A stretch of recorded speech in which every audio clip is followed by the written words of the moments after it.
Bonjour et bienvenue dans la chambre de Goupil pour une nouvelle vidéo où je change les cordes de cette Jazzmaster Deluxe de Squier.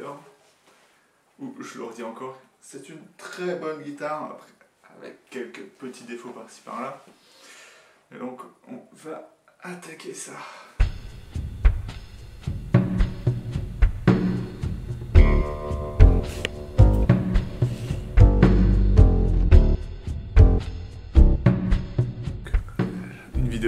Qui a été fait des millions de fois, mais je vais quand même le faire puisque je suis en train de changer mes cordes.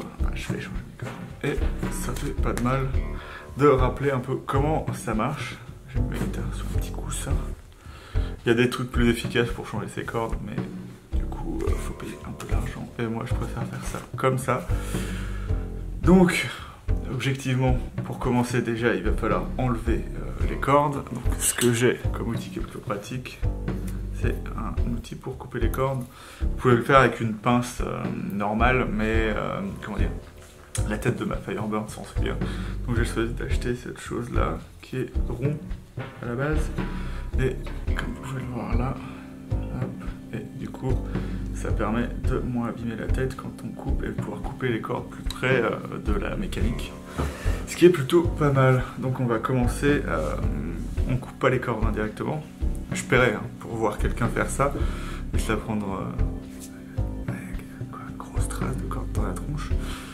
Mais il n'est pas question de ça ici, donc on va d'abord desserrer les mécaniques, enfin les cordes, on va les détendre.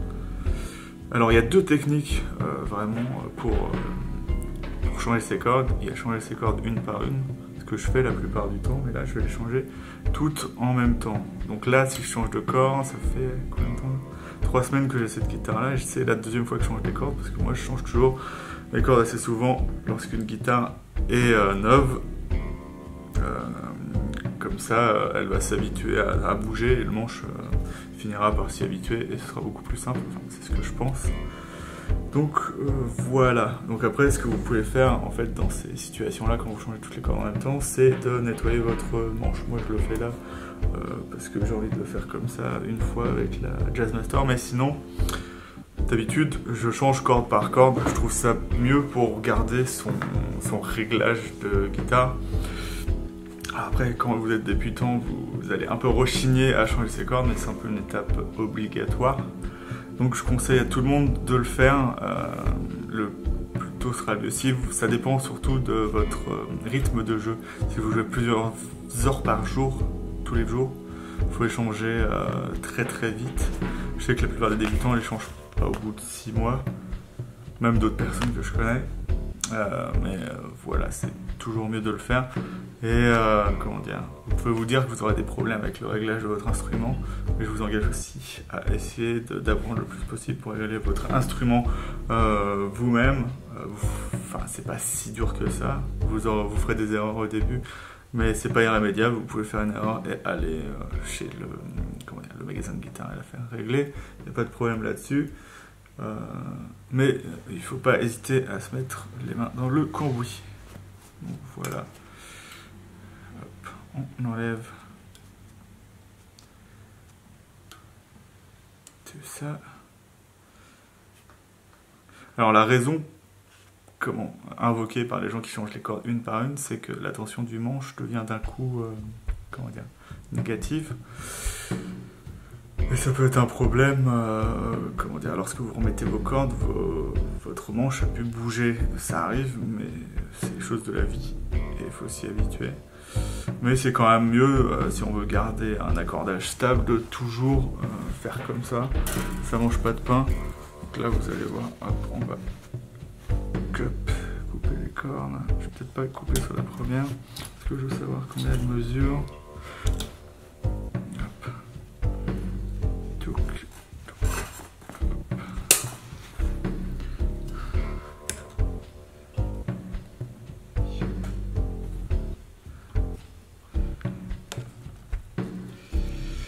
Donc c'est un peu plus compliqué avec ça, mais ça va être peut-être beaucoup plus sain quand vous le faites. Là vous avez vu, j'ai limite pas assez desserré la corde, donc il faut bien faire attention à ça.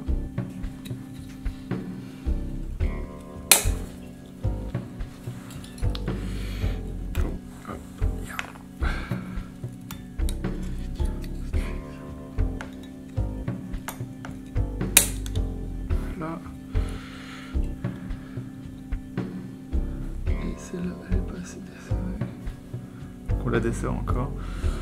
Donc la raison principale aussi de couper ces cordes, c'est que ce soit beaucoup plus simple lorsque vous les passez dans votre bridge chevalet. Ça abîmera beaucoup moins peut-être la peinture et tout ce qui s'ensuit. Donc voilà, je vais mettre les cordes quand même de côté. Moi je fais ça pour vérifier la longueur avant de les mettre dessus, parce que des fois c'est pas facile de se souvenir la longueur qu'il faut pour le nombre de tours autour de la mécanique. Donc voilà, c'est bien de garder des fois les cordes pour faire un net mémoire. Hop. Et donc on n'a plus qu'à enlever les cordes du chevalet. Alors, à savoir que tous les chevalets sont différents. Ça c'est un chevalet Fender assez spécial. Vous voyez le problème d'avoir toujours ça, c'est qu'il faut bien desserrer, faire attention lorsque vous le sortez à pas que la corde vienne impeurer la peinture. Donc sur un vernis polyuréthane comme ça, il n'y a pas trop de problème parce que c'est vraiment super épais. Mais lorsque vous aurez un vernis nitrocellulosique, ça arrive très facilement. Il faut éviter de faire ça à tout prix. Donc on va mettre du coup ces cordes là qui sont des Nickel Wand d'Addario 1052, celles que je mets sur la plupart de mes guitares. Avant j'avais mis, la première fois que j'ai déjà changé les cordes dès que j'ai eu cette guitare, j'avais mis des XL New York 46, mais ça me plaisait pas trop au vu de la tension des cordes. Donc on voit que c'est légèrement oxydé, elle a dû rester un petit moment à l'extérieur avant que je l'ai. Dans un entrepôt. Et on va changer les cordes.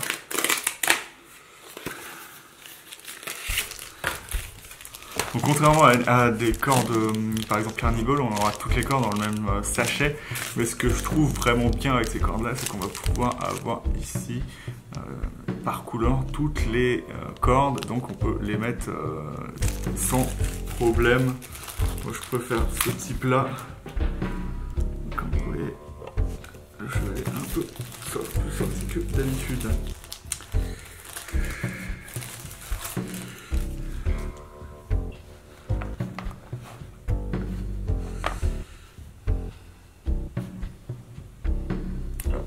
Ce que vous pouvez faire, c'est que vous prenez,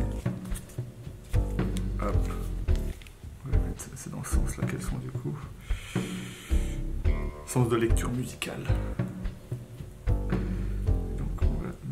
Ça ici.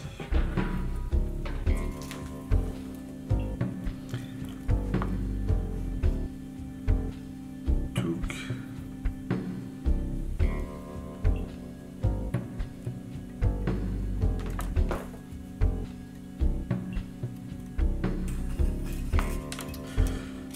Donc la violette et la corde de si. La corde.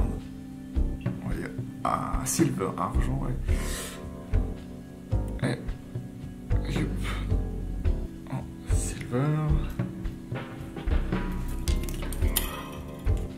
Alors lorsque vous changez vos cordes aussi, faites attention d'avoir les mains bien sèches et n'hésitez pas à les essuyer avec quelque chose qui n'humidifie pas.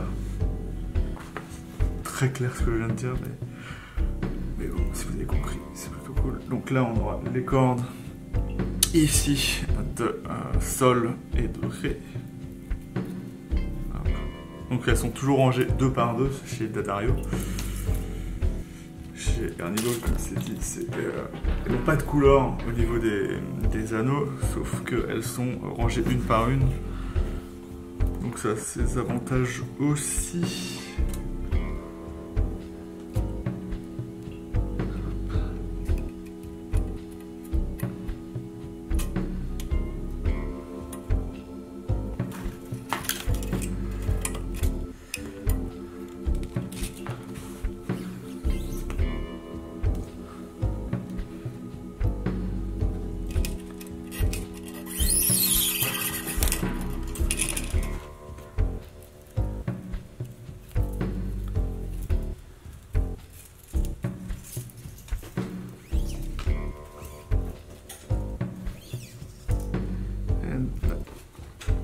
rouge. Ça c'est pas la rouge. Donc c'est la corde de mi.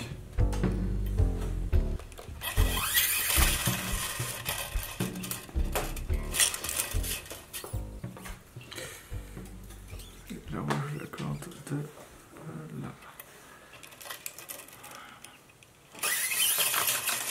Et donc on a toutes les cornes dans le cheval, donc il faudra bien faire attention de mettre ça dans le pneumatique style bridge. Voilà. Donc après on va remettre nos cordes. Là on va remettre les cordes dans les mécaniques du coup.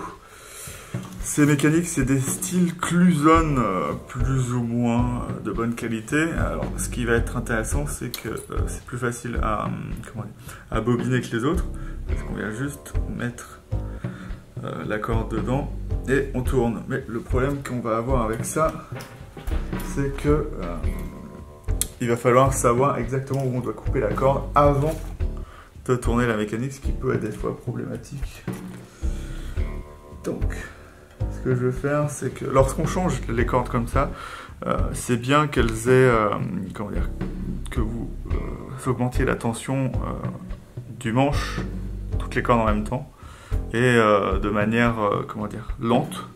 Donc ce que je vais faire là, c'est d'abord mettre les cordes, les bobiner un peu, et après, attendre d'avoir mis toutes les cordes et accorder avec l'accordeur, et voir après la planéité de la guitare, et si elle sonne juste partout. Voilà, donc on va commencer ici. Donc ce que vous voyez, c'est que là, on a vraiment beaucoup de longueur, donc on va couper.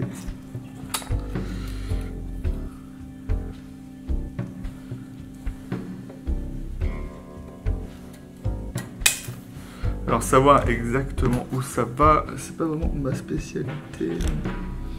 Voilà, alors après, tourner. Donc moi ce que j'aime bien faire, c'est que ce soit à peu près toutes à la base dans le même sens. Pour qu'on ait à peu près, si vous les coupez bien, à peu près tout dans le même sens. Donc si je fais le milieu, c'est justement pour que la tension se mette juste au milieu du manche. Voilà, c'est un peu plus simple.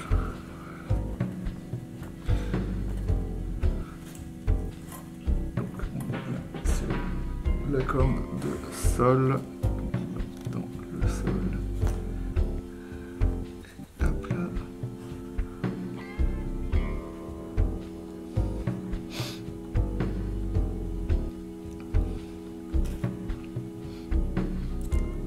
C'est ça que je peux faire avec ça. Ça fait un peu bizarre, parce que ça c'est mieux. Oui.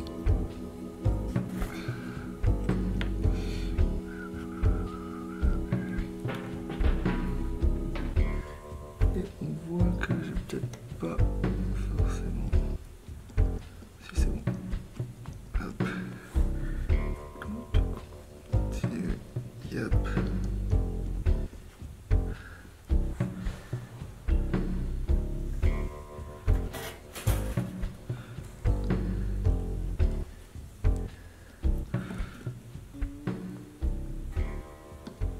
Voilà, donc on va laisser la corde comme ça pour l'instant. Et on reviendra après pour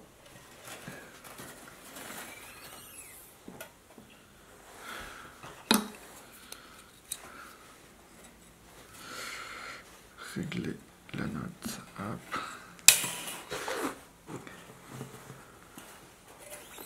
Youp.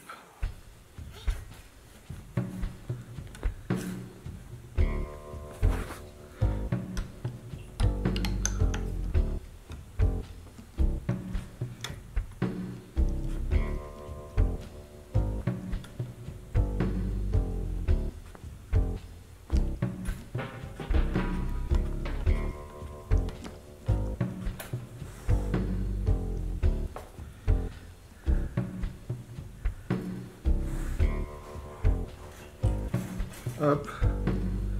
Et celle-là est mise aussi.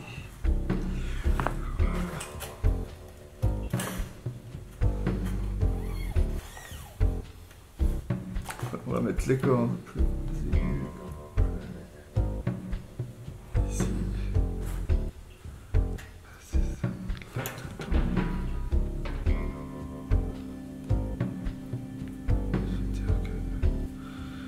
c'est directement bon.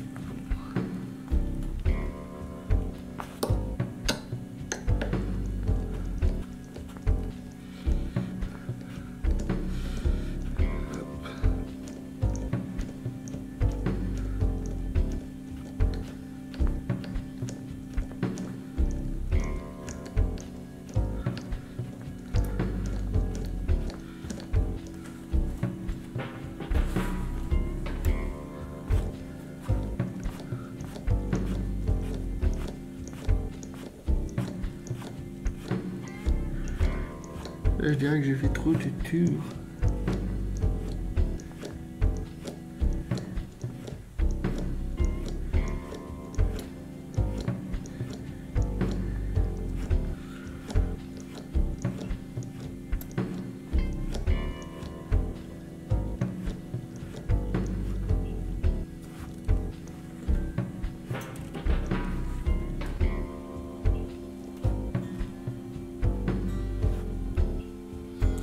Mais sur ces cordes-là, ça va être un peu moins grave de faire ça, puisqu'on va avoir la petite pièce qui permet de tenir. On n'aura pas directement la corde qui sera en contact au sillet et à la mécanique. Donc c'est un peu moins problématique de mettre plus de tours dessus. Même si c'est toujours mieux de faire ça.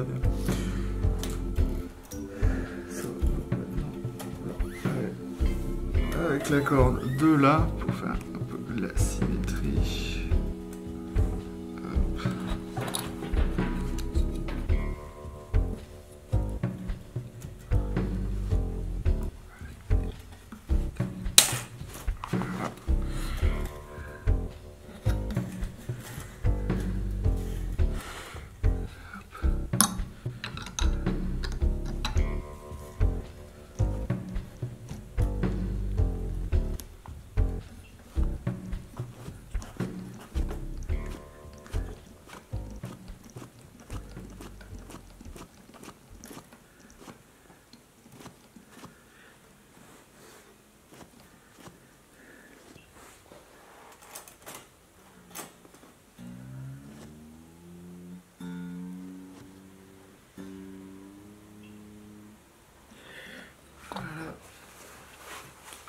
J'ai un message.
Et maintenant, la dernière corde, c'est la plus chiante à mettre.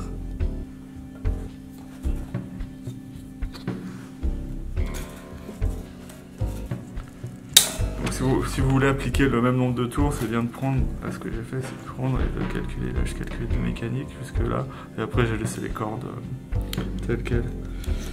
Voilà.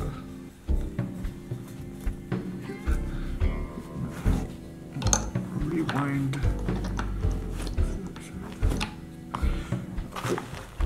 Essayer de pousser le coussin là.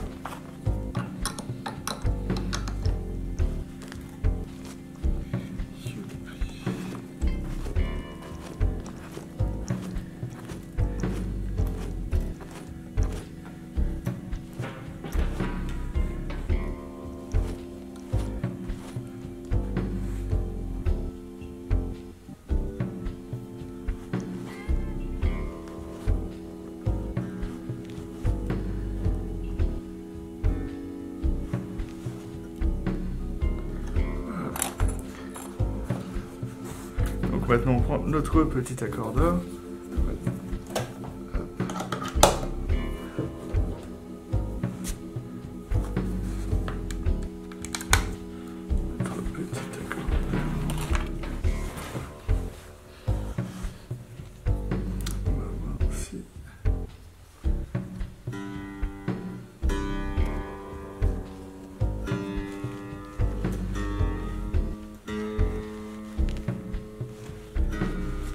Là, je suis trop haut du coup.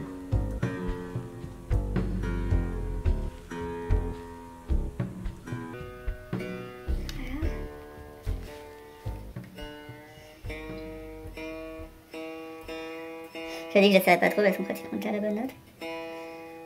C'est vrai. On va régler ça parce que...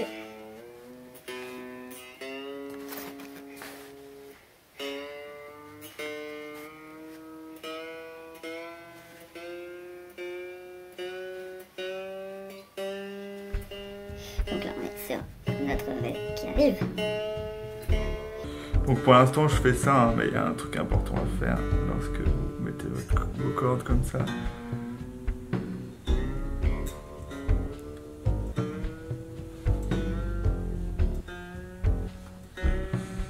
on va voir ça juste après.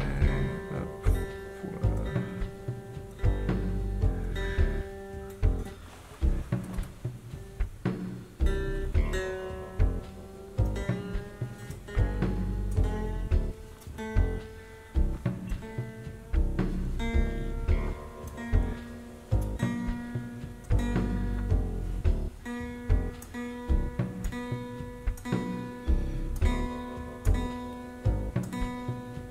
Si vous vous demandez c'est quoi l'indicateur là, c'est la corde en fait. Ça va être notre si deuxième corde pour lui, puisque le corde il est compte de ce côté-là. Hop, allez.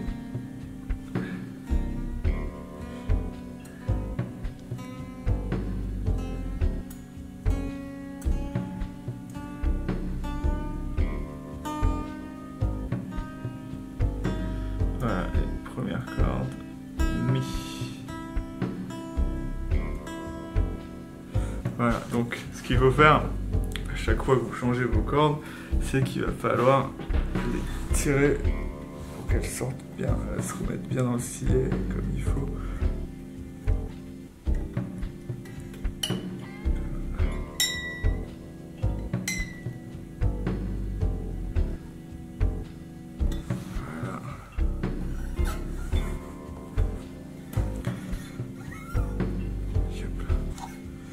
Et il faudra faire ça à chaque fois que vous réglez soit votre intonation, soit tout le reste.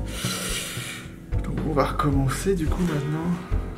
Et là vous voyez que comme le manche est plus tendu, en fait la note elle a été perdue.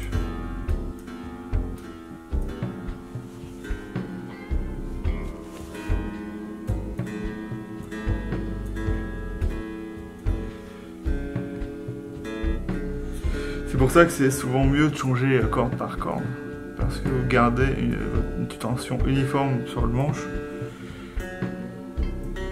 et ça fait rien bouger du tout en fait, pratiquement.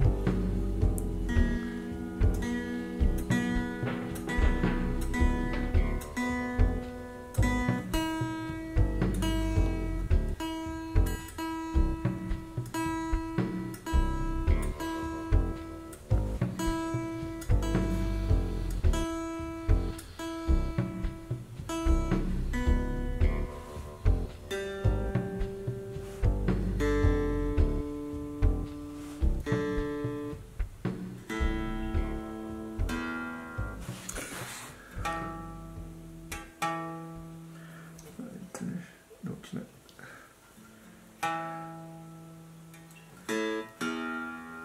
Ouais, d'accord.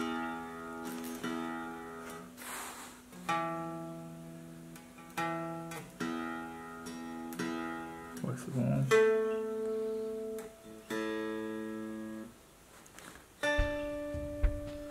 Après, oui, je peux pas aller plus loin.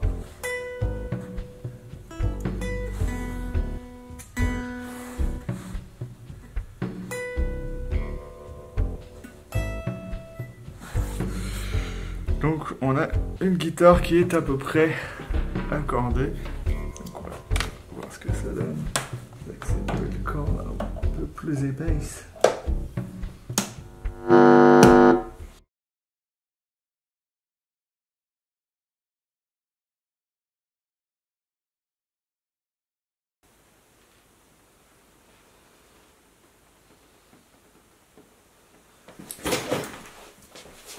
Donc,